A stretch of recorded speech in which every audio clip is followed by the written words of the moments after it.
रोखठोक वार्तांकन, रोखठोक बातमी।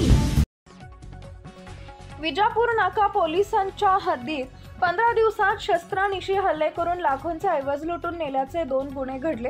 रात्रीच्या वेळी आयटी इंजिनियरला अडवून लुटणं आणि एका ज्वेलर्स दुकानात दरोड्याचा प्रयत्न झाला। यापूर्वी वसंत विहार परिसरात अशीच घटना घडली होती। या घटनांच्या पार्श्वभूमीवर सोलापूर शहर पोलीस ॲक्शन मोडवर आले असून आता दररोज शहरातील प्रत्येक पोलीस ठाण्याच्या हद्दीत एकाच वेळी 3 ठिकाणी अचानक नाकाबंदी लावण्याचा निर्णय पोलिसांकडून घेण्यात आला आहे। या नाकाबंदी वेळी पोलीस ठाण्याच्या कर्मचाऱ्यांसोबत वाहतूक पोलीसही असणार आहेत। सोलापूर शहरातील विविध पोलीस ठाण्याच्या हद्दीत घडलेल्या गुन्ह्यांच्या अनुषंगाने विशेषतः विजापूर नाका पोलिसांच्या हद्दीतील घटनांच्या पार्श्वभूमीवर पोलीस आयुक्त एम राजकुमार यांनी अधिकाऱ्यांची बैठक बोलावली होती। सोलापूर शहरात फौजदार चावडी, MIDC जेल रोड, सलगर वस्ती, MIDC सदर बाजार व जोडभावी अशी 7 पोलीस ठाणे सध्या दररोज रात्रीच्या वेळी एकाच ठिकाणी नाकाबंदीची कार्यवाही होते।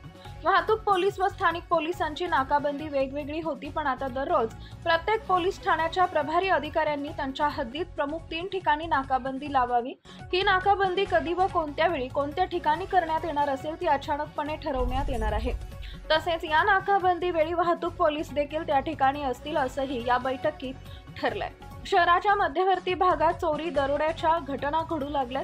चोरी गुन्ह्याचे प्रमाण दरवर्षी एवढंच असलं तरी त्यांचे प्रमाण कमी झालेलं नाही। या पार्श्वभूमीवर संपूर्ण शहरात रास्ता गस्त वाढवली जाणार आहे। त्यासाठी स्थानिक पोलिसांसह शहर पोलीस मुख्यालयातील 25 ते 30 अंमलदारांची मदत घेतली जाणार आहे। दिवाळीच्या काळात असाच प्रयोग पोलीस आयुक्तांनी केला होता, त्यामुळे सणात चोरी दरोड्यांसारख्या घटना घडल्या नाहीत। त्या पद्धतीने आता दररोज नवीन ठिकाणी नाकाबंदी लावण्यात येणार आहे।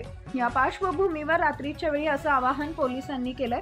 कुणीही विनाकारण बाहेर फिरू नये असं आवाहन पोलिसांकडून करण्यात आले आहे। महाराष्ट्रातील महत्त्वाच्या आणि ताज्या बातम्या पाहण्यासाठी आमच्या जय हो न्यूज चॅनलला सबस्क्राइब करा आणि बेल आयकॉन प्रेस करा।